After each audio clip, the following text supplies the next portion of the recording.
PC మహలానాబిస్ భారతదేశానికి గణాంక పితామహుడు ఎవరు? పిసి మహలానాబిస్. పిసి మహలానాబిస్ ఆర్థికాభివృద్ధిని సాధించడానికి ఎన్ని సిద్ధాంతాలను ప్రతిపాదించినాడు? 3 సిద్ధాంతాలు. అవి ఏమిటి?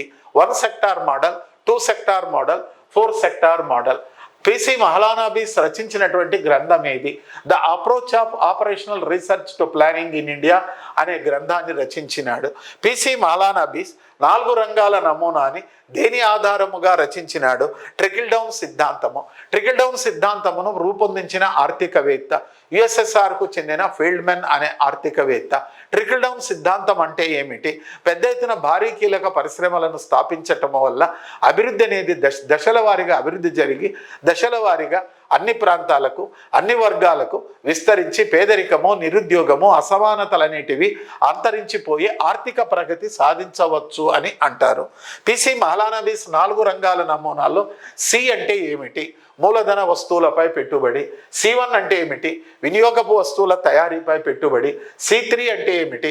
వ్యవసాయము, గ్రామీణ పరిశ్రమలు, కుటీర పరిశ్రమలపై పెట్టుబడి. C3 అంటే ఏమిటి? విద్యా, వైద్యము, ఆరోగ్యము, గృహ వసతి, పారిశుద్ధ్యము, రక్షిత మంచినీరు మొదలైన సామాజిక సేవలపై పెట్టుబడి. భారతదేశంలో ఏ పంచవర్ష ప్రణాళికలో పిసి మహలానాబిస్ 4 రంగాల నమూనముగా అమలు పరిచినారు? 2వ ప్రణాళికను. ఏ ప్రణాళికను పిసి మహలానాబిస్ 2 రంగాల నమూనా ఆధారముగా రచించినారు? 2వ ప్రణాళికను.